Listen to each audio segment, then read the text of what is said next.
Hey guys, how you doing? I'm just doing my dishes, so I thought, hey, what the heck? Let's have a nice recording, a nice chat. Why not? Um, quick basic income news. The World Bank has now come out and said that they are in favor of public transfers. They didn't use the phrase basic income, of course, but or sorry, not public transfers, direct transfers. But what they're talking about is basic income style projects, right?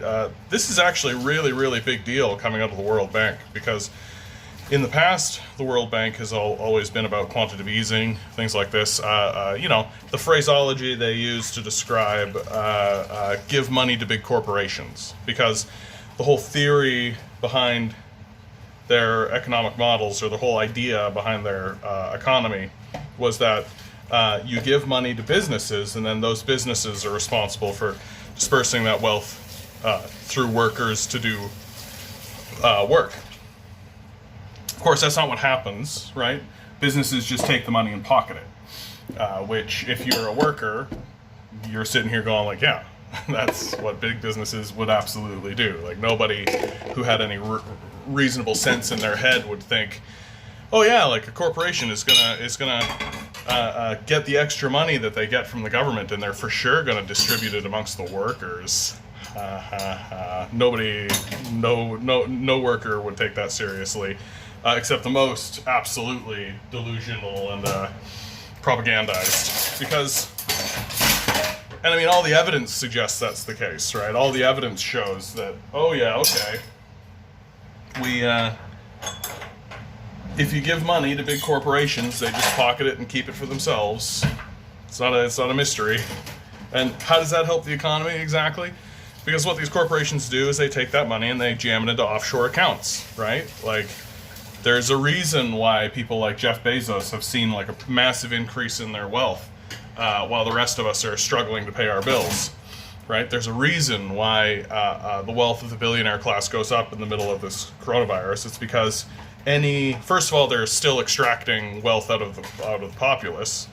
That system is still well in place, but they're also now benefiting from these government programs that are being passed to give wage subsidies and give all this kind of stuff. They're not giving that money to workers, right? Like recently, Loblaws and Metrolinx and all these places, they had given their workers, a $2 raise for hazard pay, and now they've just decided that the coronavirus is over, and so they're retracting that. They're taking that wage increase away, which, meanwhile, they're posting record profits. So we have this real group of sociopaths that are running the place, and every so often somebody comes by and posts a comment on my feed, making fun of me, calling me something like a moaner, or saying like, you think you've got it tough, I do this. It's like, don't stop apologizing for the sociopath class, right? Like, they're not your enemies. I'm your ally, right? Like, they're not your allies. I'm your ally. They're just trying to make money from you, right? They hope that we fight. They hope that we are at each other's throats, because if we're at each other's throats, then we're not at their throats, which we absolutely should be at their throats. They're thieves and they're liars, and they steal from you every single day.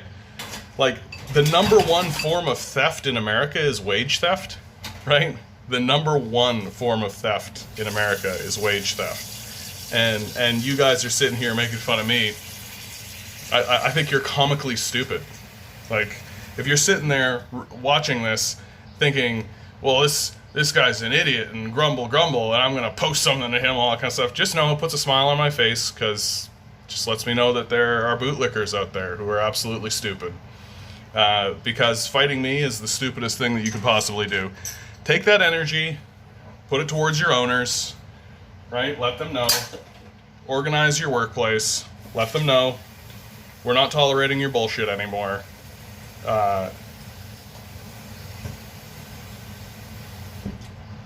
So, if the World Bank is in favor of direct transfers, right? It's because they've looked at the evidence that they've seen, like, oh, well, direct transfers actually work. right? They actually work for the populace. They actually are positive. They're actually a positive force in the world. Wow, it's almost like socialism has benefits for the society. Who knew?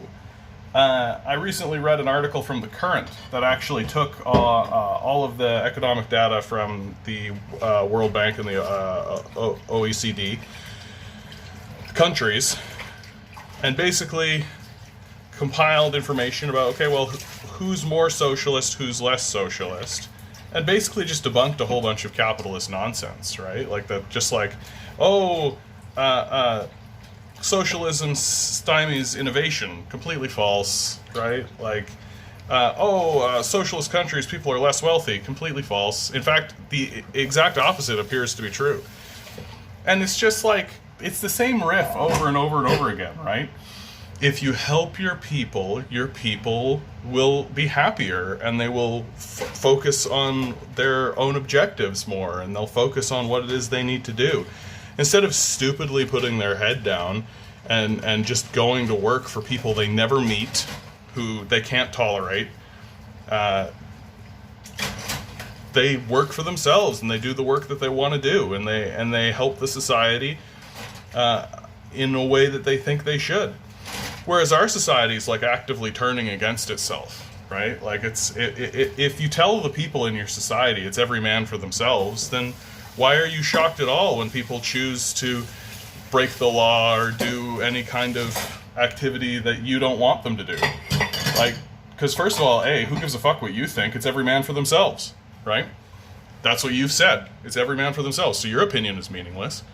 Like, and I don't have any incentive to actually listen to you, right? You're the one saying every man for themselves and then pointing and saying, no, not like that. Who cares about you? Like, who cares? Whereas if you live in a society that says, okay, we're all in this together, let's pull it together, let's try to help one another, then maybe you can stand up and say, like, okay, well, I'm concerned about this and concerned about that, and we can start taking it seriously. But if you're going to stand in front of us and say, it's every man for themselves, and then try to pass judgment, we're just not going to listen, and we're not going to take you seriously, and we don't have a reason to take you seriously, because you're the one that's saying abandonment is the way to go, and then acting all shocked when we abandon you. Like, how childish can you be? So the other piece of news, right? Okay, so the World Bank going with direct transfers is a really, really big boon for the basic income movement, right? Like, that's a real move, right? Like, this is the central bank saying, hey, we should probably start doing something along the lines of a basic income, like they're doing in Spain, like they're thinking about doing in Ireland, right? Like, it turns out that if you give money directly to people, it has direct impacts that are kind of unignorable. Whereas if we give money to big corporations, that money just disappears into black holes, and then we're in this kind of weird song and dance where we're like, we have to tax it back, but then they hire lawyers and with the money that we gave them, and it just becomes this whole pain in the ass. Whereas if you just give money directly to poor people, well, they spend it, which is exactly what we want them to be doing. So how it doesn't get much more direct, and it doesn't get bigger than the World Bank. So I am of the opinion that the only thing that is stopping basic income being passed here in Canada is that the powerful like the arrangement they have. And that's as simple as that. They like that you're going to work for them. They like that you're bowing your head and you're licking your boots and you're not actually fighting back, or you're not actually doing anything. You're not organizing. They like all that, right? They like how powerless you are. They like how much influence they have over your life. They like going to clubs, and they like pretending like they're the kings of this place when they're not.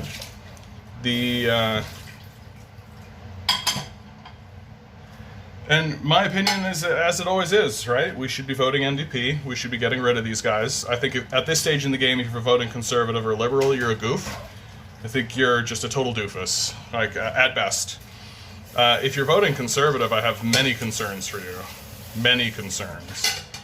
the big concern, and this was the second thing I wanted to talk about, is so a report came out recently. I forget which organization, but one of our, like the RCMP or CSIS or something along these lines, they took a look through our internet, and their conclusion is that we're experiencing high levels of far-right conversation online, worse than even the United States.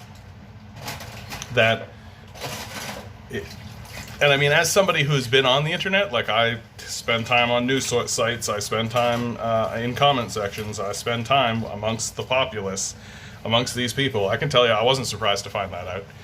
I wasn't surprised that there was this upswell of far-right sentiment that exists on the internet here in Canada, right? This was not alarming news for me. Like, if you abandon people, right? Because it ties in to the neoliberal policy of abandonment. If you abandon people, right? If you abandon people, they try to find out what's going wrong in the society, right? They try to discover what it is. They get together with their buddies. They try and think it through. Well, what the heck is going on? This is why the far right line of immigration gains traction, right? Because this is something they've witnessed.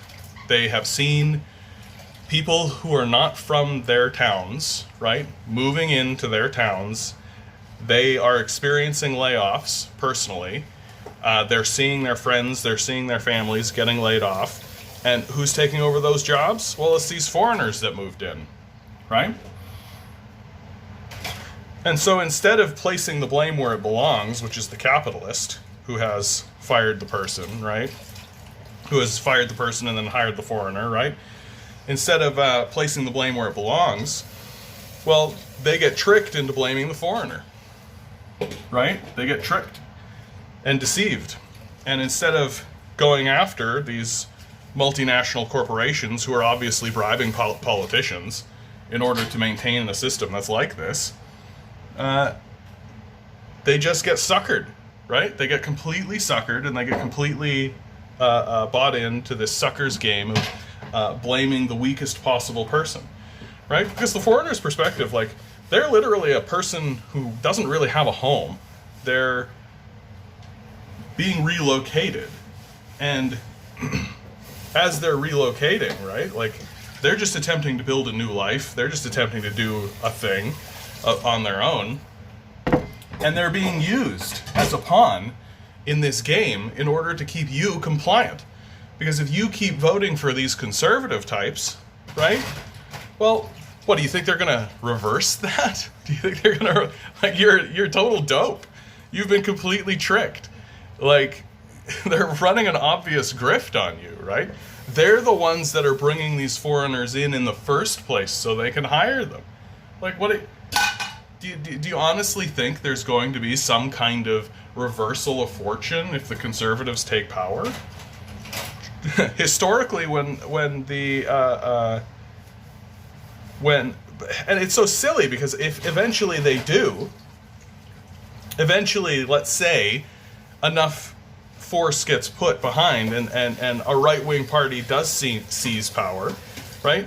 Their solution is to round these people up and, let's be kind and say, throw them out of the society, right? That's historically what happens in right-wing parties when the whole immigration thing comes to a head, right? And so this rise in right-wing sentiment, I wouldn't be surprised at all to find out that corporate interests are doing everything they can to foster this, right? Because the game is very simple. It's a deflection away from their own crimes and their own treasonous behavior towards these immigrants, towards the weakest people. And what's kind of gotten scary, right? And this gets into the sort of the Israeli-Palestine conflict. Because of what the Israelis are doing to the Palestinians, this is fueling this right-wing narrative even further. That the Israelis are grinding these Palestinians down, and they are destroying them, and that sort of justifies our belief in their innate evil. And of course, what's insane about this position is they use the Palestinian-Israeli conflict as a way to make the claim that the Israeli people are naturally evil, while simultaneously, like, an assault on First Nations people, that doesn't matter at all, right? Because it's that classic rift, right? Well, if we do it, it's okay, right? Yeah, if we do it, it's fine. If they do it, well, no, that's evil, right? But if we do it, well, that's fine. That's fine. This rise of right-wing sentiment is starting to manifest in our politics, right? You could take a look at Derek Sloan. I think Derek Sloan is the case in point. I've talked about Derek Sloan before on this channel, and I will continue to talk about him because he represents the largest threat in in Canadian politics. He's an open fascist. His policies are fascism. He hasn't said, like, I am a fascist, but if you keep saying all the things that the fascists say, and you keep believing all the things that the fascists believe, and here in Canada we have a clever word to deflect from this called social conservatism. Social conservatism. Yes, he's very socially conservatist, right? Like, this is a code word, right? If you're socially conservative, you're leaning pretty hard on the fascism button. But Derek Sloan has definitely crossed the line. He's definitely crossed the line where he has said that his intention is to criminalize anti-fascist sentiment, is to pretend as though anti-fascism is an organization when it is not, and then also to arrest and detain anyone who has any anti-fascist sentiments. So they're doing this in the States. This is already happening in the States. People are being pulled over while they're walking down the street, and they're being asked questions like, do you hate Nazis? And if you say, well, yes, obviously I hate Nazis, anyone with a rational brain in their head should hate Nazis, well, that's enough. They can arrest and detain you, right? Because you have anti-fascist sentiments. So this is what Derek Sloan is proposing, because Derek Sloan is a fascist. And whether he is, actively thinking that these are fascist policies and he's moving on it, or whether he's just a buffoon idiot, I don't think that matters. I think that there were plenty of buffoons that were fascists because they were just going along with where the power lies. And I wouldn't be too surprised to find out that Derek Sloan is just a careerist, right? He just sees that there is a large fascist element in the Conservative Party that is not being catered to. And so he's just going to say whatever he needs to say to those people in order to get their vote. Because people who are willing to tolerate fascist sentiment or tolerate this kind of stuff, right, they don't have a moral compass. They don't actually, believe in anything except themselves. They're the Ubermensch. They're the people, they might as well consider themselves little tiny gods. And someone like Derek Sloan is extremely dangerous here in Canada, and is a complete reflection of the sentiments that are being spread throughout the internet. Because, ultimately fascism is a very lazy doctrine, right? Like, it's a method to deflect responsibility away from the powerful, away from those who are responsible for the society and responsible for the situation that these workers find themselves in. And it's a way to deceive uneducated, gullible idiots into instead of going after the people they should go after, which is the wealthy and the powerful, instead it's to go after migrant workers or Muslims or Jews, or, you know, pick your tiny minority. That in Germany, when they started rounding these people up, you know, the liberals just went along with it. And they went along with it because, I mean, liberals are natural cowards, but they went along with it because, you know, they're such a small group, nobody's going to miss these guys, who cares, right? And the anger does need to go somewhere. And if you're misdirecting it away from where it belongs, which is at the wealthy and the powerful, towards small groups that have no power and can't really organize because they don't really have anything going on, then you're just working for the powerful. You're just working for the people who are attempting to undercut you. And so it's a very, we're going through a very uncertain moment. We're going through this very tumultuous moment, and I'm concerned about the rising tide of fascism that is coming into Canada. Doing something to ameliorate the stress of the populace, like a basic income, would help ameliorate a lot of these problems, because it will matter less, right? If you lose your job to some foreign worker, it'll matter less. You'll still be able to pay your bills. You'll still be able to do this stuff. But I guess I'll close just by saying, like, if you're a fascist, or if you are on the hard right, and you're blaming these immigrants, right, you've been deceived. You've been tricked. And every time you stand up and start complaining about immigrants, the owners who are actually working to fuck you over have a jolly laugh about it at your expense. Because they don't care about you. They care about the money that you generate for them. All right. Good luck out there, guys.